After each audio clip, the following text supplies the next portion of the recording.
Welcome to the channel if it's your first time here, and welcome back if it's not. Now in today's video, which is sponsored by AliExpress, we're going to be building a NAS. Imagine that, y'all. No, not that NAS. Now for those of you who don't know what a NAS is, NAS stands for Network Attached Storage. And essentially, it's just a computer that is going to sit on my network that's going to hold all my files. Now you might remember recently I made a video where I spent £500 of AliExpress's money to create a new computer. And actually, it turned out all right. Now the thing is, I don't really need another computer. I've got the one behind me. I've got a laptop, and yeah, we just don't really have a requirement for a second computer in this household. But what we do really need, or what I really need, is storage, because creating these videos creates massive video files, and at the moment I am paying Google a stupid amount of money each month to store all my files, and I don't really want to do that. I want something in my own home that once I've paid for, I don't need to pay any reoccurring subscriptions or anything like that. It's just done and there, and everything's safe and secure. Now obviously if you're backing things up, you should back them up in multiple locations on different platforms. So yeah, I will probably keep some of my Google storage, but I don't need to use the amount that I've got. So what I thought I would do is take a few bits and bobs that are out of the AliExpress PC that I built and put them into this NAS. Now if you want to buy the parts to build a NAS or buy anything else from AliExpress, if you use the coupon codes on the screen right here, you can save yourself some money. The coupon codes do have a limited expiry date, which are shown on the screen there, and if the coupons have expired, then look in the video description and I'll make sure there's some up-to-date valid codes in there for you. Now it's not going to be a full AliExpress build, largely because the NAS is going to be powered on pretty much 24/7, and so I thought I would opt for parts that are from named brands that I know will stand the test of time. So this video is going to be split into two parts. In part one, which you're watching at the moment, we're going to build the NAS, and I'm going to take you through that step by step, and we'll get it so it's booting and seems to be working. And then in part two, we'll be installing the software on it. Now the AliExpress PC that I made previously just had a copy of Windows on it, but because this is going to be a NAS, we need something a little bit more specialist to power it. So our NAS won't have Windows on. I'm going to be installing something called HexOS, but I'll go more into detail about that in part two of this video. Right, so let's get building. So the base of our unit is going to be this MSI B450M A Pro Max 2 motherboard. Now the thing is, because we're building this into a more compact NAS case, the motherboard that I got for the AliExpress build wouldn't work. That is an ATX size motherboard. This is an M-ATX size motherboard.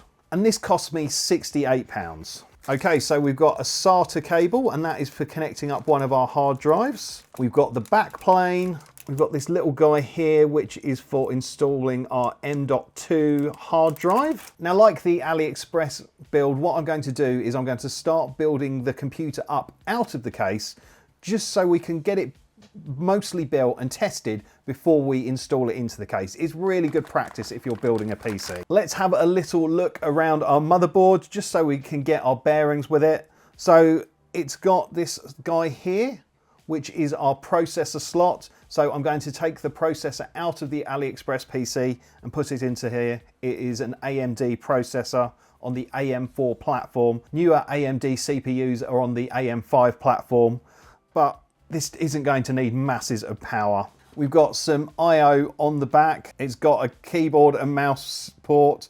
It's got a DVI video output. It's got an HDMI video output. It's got 6 different USB ports, it's got sound, and it's got 2.5 gig networking, which is really important because we want fast networking to be able to pull files on and off of here really quickly. And yet it's got 2 memory slots. So we use the memory that we put into the AliExpress PC. I'll show you that in a second. And it's got 4 SATA connections for our drives. We've got a slot here for our M.2 drive. So how this is going to work is our M.2 hard drive is going to hold the HexOS operating system, and the 6 other drives will hold all our data. And the way it's set up is going to be really clever in that if one of the main hard drives dies, it won't make too much difference. There'll be some redundancy, but I'll explain all that in the next part of the video. Here we've got our graphics card slot. Now, really and truly, you don't necessarily need to put a graphics card in a NAS because most of the time it might not even be hooked up to a monitor. Because I think I'm going to store video files on here, you can actually use the GPU to transcode them and send them across the network ready to like play live on your TV or on your phone. And then we've got another PCIe expansion slot here. We've just got some power connectors here that we need to plug in, but we'll get to that. Right, so first job is to put the CPU in. So to put our CPU in, we need to lift this up first. And you'll notice here there's a tiny little triangle. That triangle is important because our CPU has got a little triangle in that corner there. So that tells us how to line them up. There we go. So our CPU is sat nicely there. So just make sure, yep, that feels okay. So we just pull the handle back down and lock the lever in position. Lovely stuff. So next we're going to turn our attention to the RAM, which goes up here. Now this motherboard has only got 2 slots for it. We've got 2 bits of RAM, so it doesn't matter which goes where. Some motherboards might have primary and secondary pair slots. You'd have to check in your manual first. And this is the RAM that we got for the AliExpress PC. There's 2 sticks of 16 gigabytes of memory here.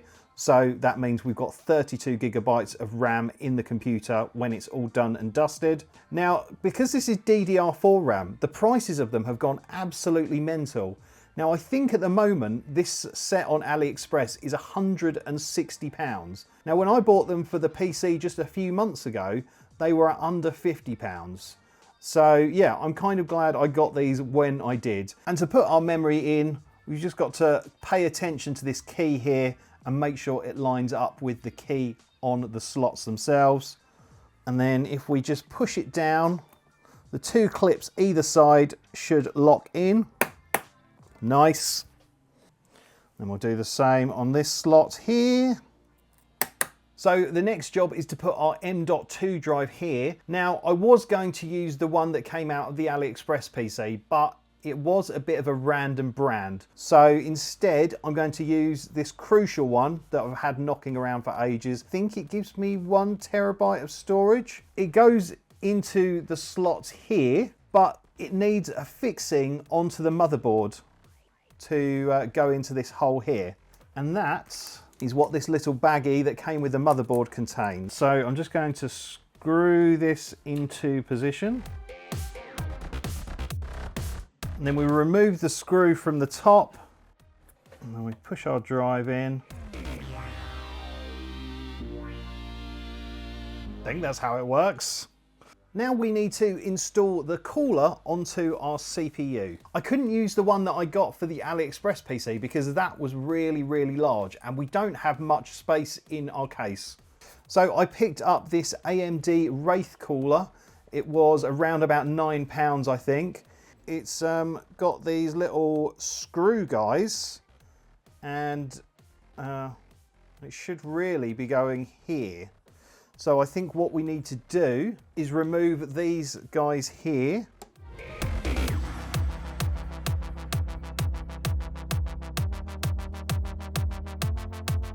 We've now got our 4 screw holes for the cooler to mount into. Normally after you put a CPU into the system and you're about to install the heatsink and fan, you'd probably put some thermal paste on top of the CPU. But we don't need to do that because we've got some thermal compound already on the bottom of our cooler. As you can see, this is a sort of rectangle shape, so the cooler can only go on one of 2 ways.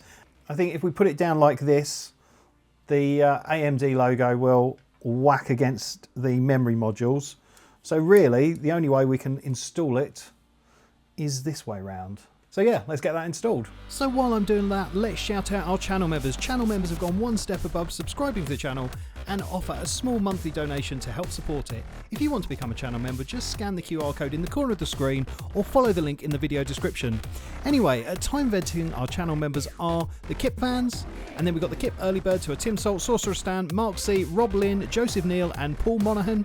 Then I love these guys so much, they are the Kip lovers, and they are the lovely Bella Webster, Stez Stixfix, Lawrence, Scott Kendall, Pross Retrofix, DD Media Production, Lee Benz, Alan David Hughes, James and Danny, and Alex Bennett. Then these are the nuttiest people in all the land. They are my Kip nutters, and they are Becky Boo Bar, Alan Green and Danielle Adele. And then boom, right at the top there, we have got our Kip mentor, and that is RJ Prate. Thank you RJ for all your support, and big love to all my other channel members. Anyway, let's continue this build. The screws sort of have a kind of stop on them that stops them from going too deep in. So once you feel a bit of resistance, you know that it's on properly. And then we've just got to plug our CPU fan into the CPU fan header. I was about to say we could get it ready to post now, but we're missing something, and we're missing the graphics card, which will go in here. So this is the slot for our GPU or graphics card. And before you put the graphics card in, you've got to make sure that this little flippy guy is flipped right back. So we need to push him down, and that's in the open position. And once you put the GPU in, it should lock itself in position. Let's get the graphics card installed.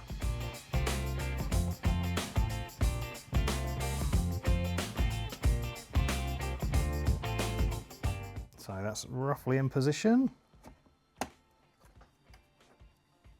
So this is the bit where I'm deviating away from the AliExpress PC build because we need to sort out the power supply. But essentially, we've just got this Corsair CX550M, and it's a power supply that I've had knocking around for ages. It's from an old build I did. Now, whilst the AliExpress power supply that I got seemed okay, this is going to be on the whole time. This computer is going to be on 24/7. So I just thought it made more sense to stick with a brand that I know and love rather than whatever brand I got from AliExpress. So yeah, we'll plug this guy into this. Now you'll notice this has got an 8-pin CPU connector, but it splits apart and becomes two 4-pins. And that's pretty good because we've got a 4-pin on here. So we only need to plug in this. So yeah, we'll just plug in our CPU power.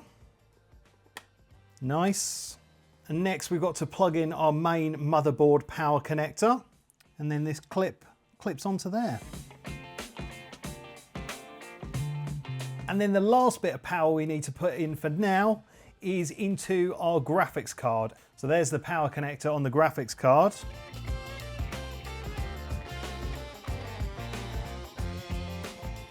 Goes in there like that. So in theory now, this should switch on and we should see it post. And that just means that we see like the BIOS, which is all the black text and things. So I think what I'll do is I'll set up a monitor and we can see if it does indeed post. Fingers crossed. I've just plugged in the monitor that I use for testing consoles, and we need to turn it on. Now, because we don't have a power switch connected at the moment, that's a little bit tricky. Now we've actually got this guy here, which is JFP1, so I think jumper front panel 1, and that has got the connectors for the power light, the hard drive status LED, the reset switch, and also the power button. So we don't have the power button at the moment, so all we need to do is just get a screwdriver and short 2 pins together, and hopefully it should spring into life. It does. We have fan. We have GPU. Do we have video output? Might take a second actually to do some memory training. That is a thing with AMD CPUs. It doesn't always immediately start up. Yeah, I think it might be doing the memory training, maybe. Keep your fingers crossed. Yes! Haha!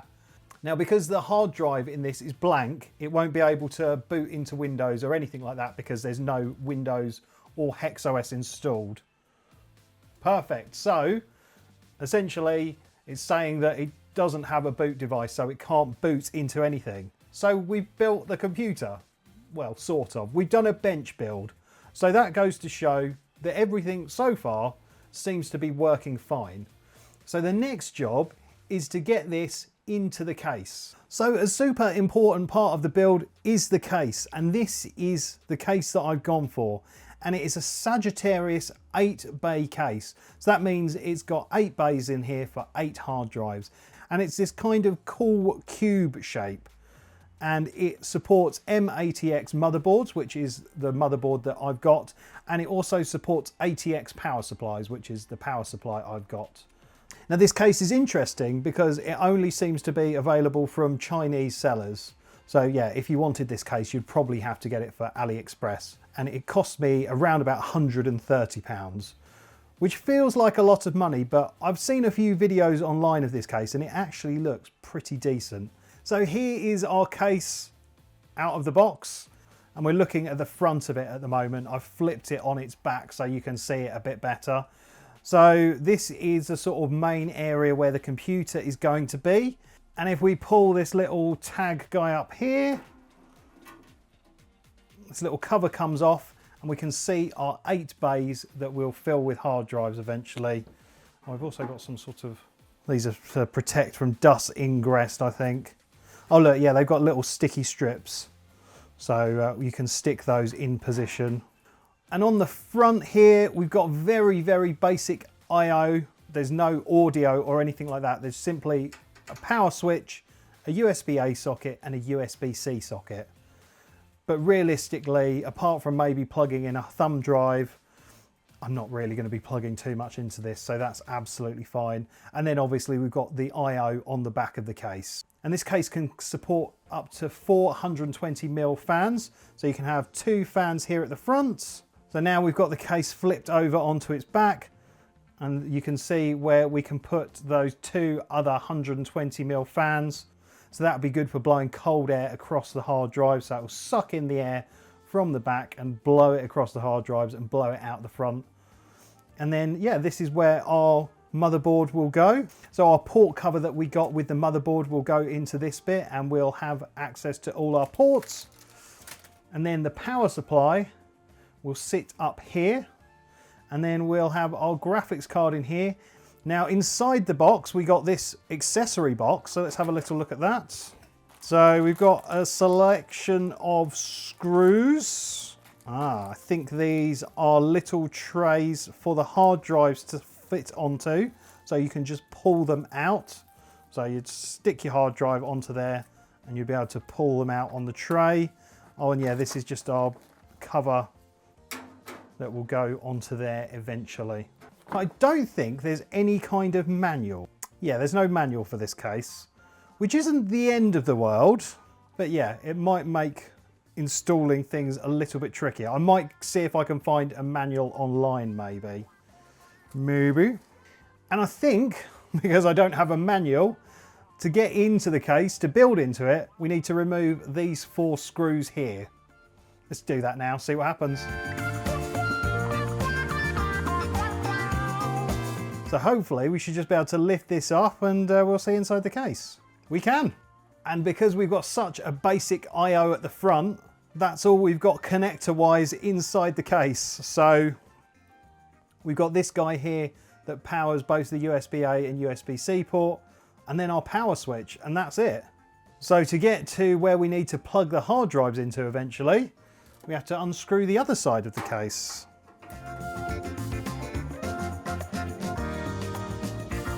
So it's quite difficult to see, but I'm trying to angle it as best I can so you can see it. So we basically got 2 different boards here, and on those boards are 2 Molex style power connectors for the power for our hard drives. And then we've got 4 SATA connections on each of them.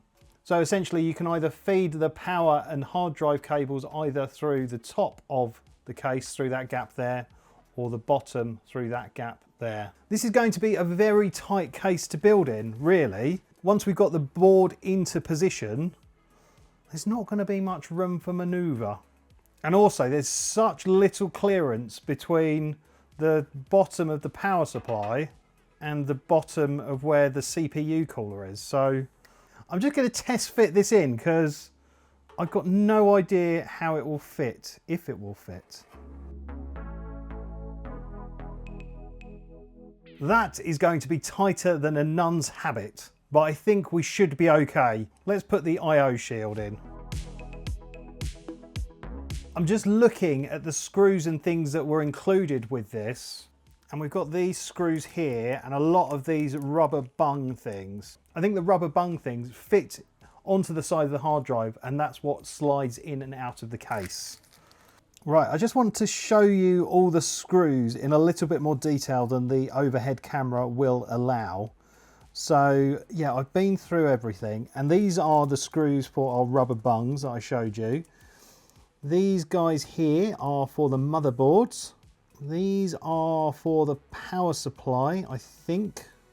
And these are for SSD drives, I'm pretty certain, but I don't have one of those, so I don't need those.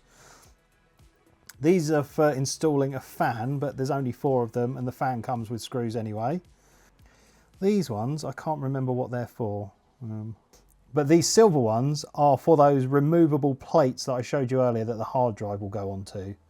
So we know what those are. So yeah, it's a little bit confusing not having any instructions included. I did find some online, which sort of pointed me roughly in the right direction.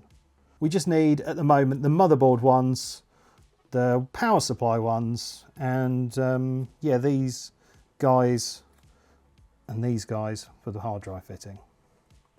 So I guess it's time for us to start putting things in the case. So we'll start with the motherboard.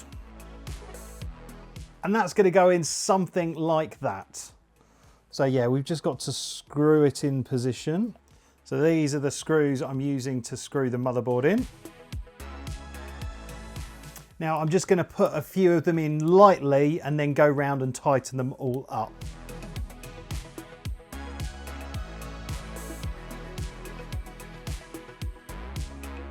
And now they're all roughly in, just got to tighten them all up.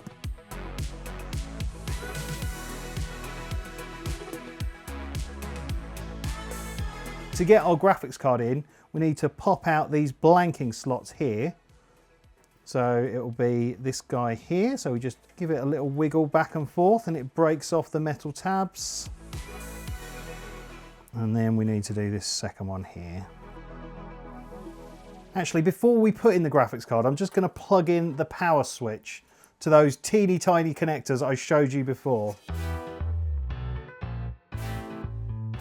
I was going to put the graphics card in, but we need to plug in the SATA cable into the connectors that are on the motherboard. So I think that's probably the most sensible thing to do now. So I've got this cable here, and this is a sort of 4-in-1 cable. So there's a connector for each of the 4 hard drives, and they're all labeled P1, P2, P3, P4, and then the other end is labeled the same.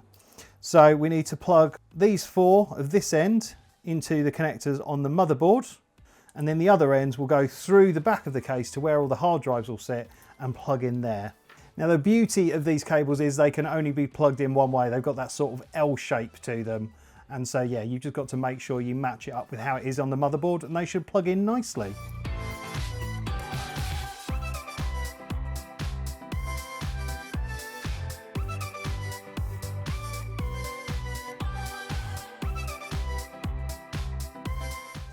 That was nigh on impossible to film, but you get the idea, you see how it goes. So now we can put in the graphics card. Now obviously you saw me put in the graphics card nice and close up when we did the bench build, so you don't really need to see too much here. It should just all kind of slot in quite nicely. Yeah, perfect. And yeah, we just need to screw it in with these screws here.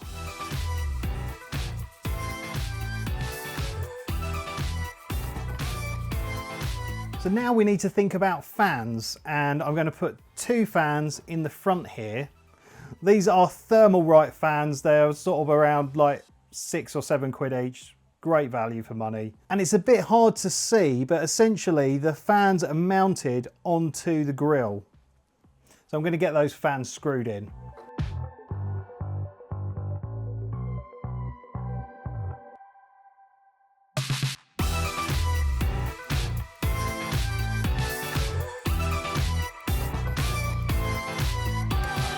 So we've got the front fans in, and they will pull fresh air in and out of the other side of the case. So we get a nice airflow through. Now this motherboard only has a header for one system fan, which is a bit of a problem because we've got 4 of them. And I've got this wire here that has one connector on here that will plug into the motherboard, and then it has 4 connections on here ready for our fans to go into. So this part of the case is almost done, aside from putting in the power supply. I don't really want to put the power supply in until I've got some of the hard drive plugs and things as I want them. All the drive connectors are marked, but they seem to be in a slightly weird order. And so yes, essentially our 4-way SATA cable that we plugged into the motherboard has got to plug into probably these bottom 4 connectors here. I think what I'm going to do is I'm going to pause it now for me today, because I've been bent over this for most of the day. So yeah, let me come back tomorrow with some nice fresh clothes and hopefully we can get finished up. It's the next day now, and I thought we'd take a quick look at the hard drives that I'm actually going to put into the NAS. Now, I got these from AliExpress. They're around about £160-ish. I found them on Amazon and they're like £220. There was another place in the UK that had them for around about 130. So they do vary in price, but I'll be completely honest with you, I got them from AliExpress because AliExpress gave me the money for them. So yeah, so this is how they have arrived. And we've got 4 of these drives. So it is a Seagate IronWolf Pro, and it's a 6 terabyte drive. So these are all 6 terabyte drives.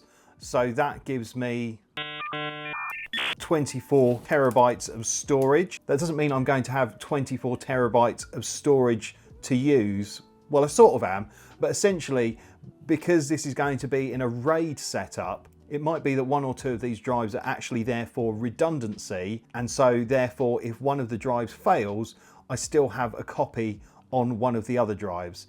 But we'll discuss that a bit more when we actually set up the software. Now, I've opted for this particular type of drive because Seagate is a great brand and the IronWolf Pro is designed for NAS devices, so it should be absolutely ideal for this. Because it's a traditional hard drive, it won't be as quick as an SSD drive, but really we don't need it for speed, we just need it for solid, reliable storage. But you can obviously use an SSD drive if you want to, and the read and write speeds will be a lot quicker, but those do have a very set lifespan and aren't always designed for sort of long archival storage. So that is why I've gone for a more traditional hard drive rather than a solid state drive. So yeah, we need to get these drives ready to go into the NAS. So I'll do the first one on camera and then you'll know how it's done. Our drives have the connection on the back here, and that will be going into the NAS, so into the back of it. And we need to put in our mounting. So we've got this little sort of pulley guy here, so we can pull the drive out and remove it if we want to. So we've just got to put 2 screws in. So there we go, got our little handle. So the next job to get the drive ready is to install the shock absorbers. And these are the little rubber grommety guys here. Now the larger bit needs to be pressing against the drive itself, and the thinner bit is what goes into the little slidey guys. So we'll just put one there and one there. And then we use these screws here to screw them into the drive. Now, because of the way the thread is, they sort of stop themselves as you're screwing them into the drive, so you kind of know when you've gone far enough. And then we just got to turn it over and do the other side. Now, obviously there are 3 holes on each side of this hard drive. The instructions only say putting 4 in total, so yeah, I've just got them on the front and the back. That's where it was at.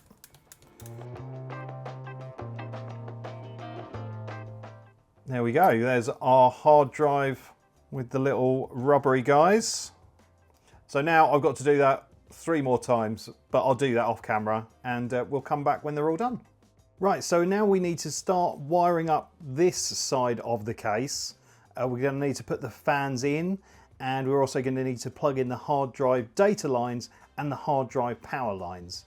Now the hard drive power comes in by these white Molex connectors there and there and there and there. Now for hooking up the drive's data lines, we've got those 4 connectors down there and those 4 connectors there as well.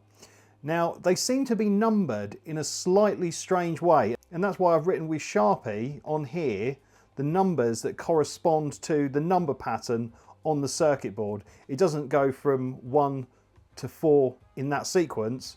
It goes 1, 2, 3, 4, and it does the same here for the higher number drives. It doesn't really matter. Yeah, that's just how it's going to tie up with our data line cables. Most ATX power supplies will have these kind of power connectors on them now to go to hard drives and things like that. And that's obviously not the same as those white Molex ones. So I've got these adapters that essentially plug into there like that. And then, yeah, it gives us our 2 power connections. So what I will do now is I will plug in our SATA data cables that send all the data from the hard drives to the motherboard, and then I'll plug in the power, and then I guess we've got to get the fans in.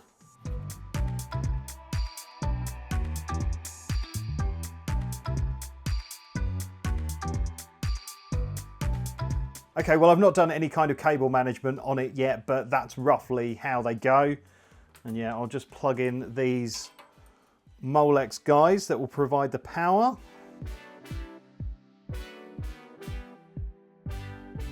And yeah, I'll just plug in the power on the other side while I'm here. These 2 adapter ends here will plug into our power supply and provide power to all the drives. But now we've got to put 2 fans in the back here. I'm using the same Thermalright fans that I used for the front of the case. And with this sticker at the front, the air comes in through this way and comes out that way. So how we want it. Yeah, I'm just gonna get these screwed in position. I'll do that off camera. And then I might try and sort out the wires a little bit because it's getting a bit messy. And we don't want the wires going into the fans. Well, I've now wired the fans in and sort of tried to tidy the cables as much as I possibly can. It's not the neatest job. It's really hard to be neat in this case because there's no real hiding space for it. I used the 4-way fan adapter that I showed you earlier and have wired all the fans to it, and hopefully when we turn the power on, all the fans should turn on. Now the next part is actually making it so the power does turn on, and that is installing the power supply. I need to get some of the power cables in and plugged in, especially this guy up here, which you might struggle to see, but there's the CPU power there. And also I need this SATA cable to go through that hole to take the power to our hard drives. But thankfully the main motherboard power connector and the power connector for the GPU are going to be relatively easy to access. So it's going to be a bit of a tricky job, and there's no sort of slick way of filming this. It's just going to be me juggling the power supply in one hand and then trying to plug stuff in.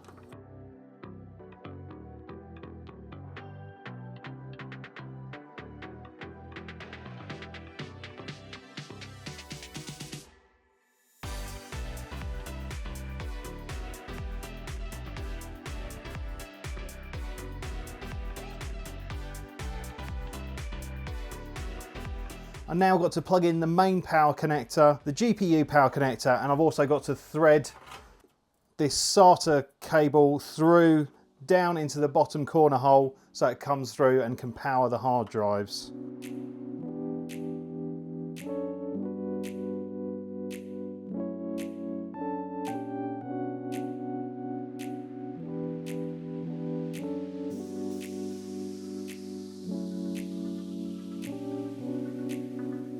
Yep, it's not neat, it's not pretty, but it will work.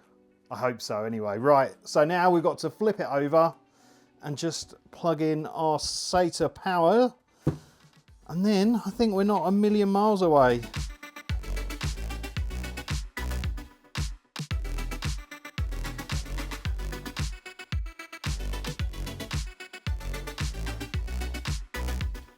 Again, not particularly pretty, but it should work. And you know what? I'm going to test to see if it does indeed work. Power's plugged in. So hopefully we should just power it on. Fans will spin up. Yeah.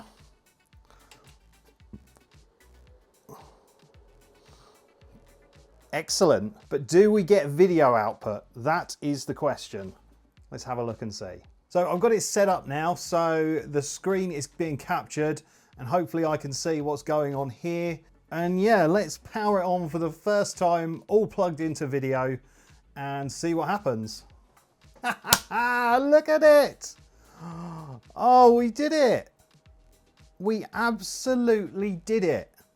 So we're looking there and it's listed the hard drives, but we haven't plugged our hard drives in yet, but it is listing our crucial 1 terabyte drive in the M.2 slot, so that's good.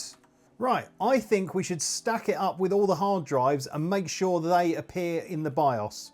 So let me get this back on the table and plug in all of our hard drives and make sure they all appear, and then we'll be able to get the sides on. And yeah, there's not masses else for us to do. Right, so let's get the hard drives installed. So first in is number 1. Slides in there nicely. That's what she said. And then just a little push. Then next up is number 3. Because of course it is.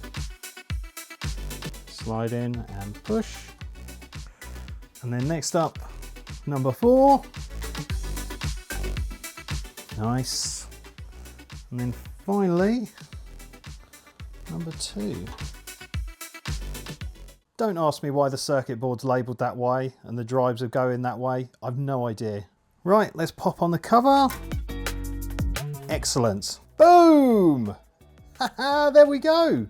They're all there and recognised. Our final job now is to get on the side panels. So I'll do the one for the hard drive first of all. I put the sticky mesh guy down on this one. So now we just got to screw it in position.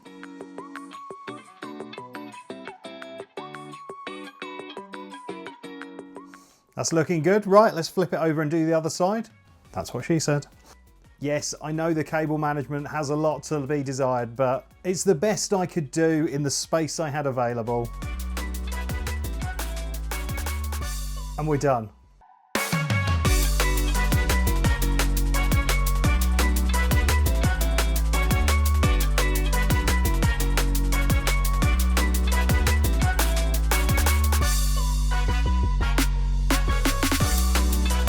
I cannot get over how good this looks. I've lost a little bit of track of the budget. I'll put how much it all cost on the screen for you right now. It is probably quite expensive, and the biggest expense was probably all the hard drives in it, really. But I need a lot of storage.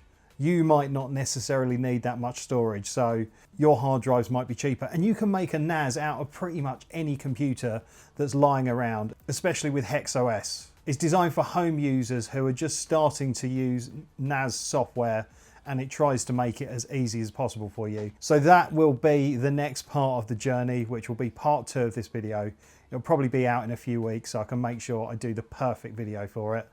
So yes, it's probably cost me a bit more than I expected to, but this is something I've been wanting to build myself for years, and I've really just wanted to be able to pay Google a bit less to store all my files and have them safely and securely at home. So yeah, I've got to now start to learn how to use HexOS. I'm very much going in as a beginner, but apparently that's what the software is designed for. If you've got any questions about the build, just drop them in the comments section. Please be kind, because I've never built anything like this before. I've built plenty of computers, but an actual server, no, I haven't. So yeah. I don't think I've got anything else left to say, so thank you so much for watching. Don't forget to like and subscribe, but for now, it's game over.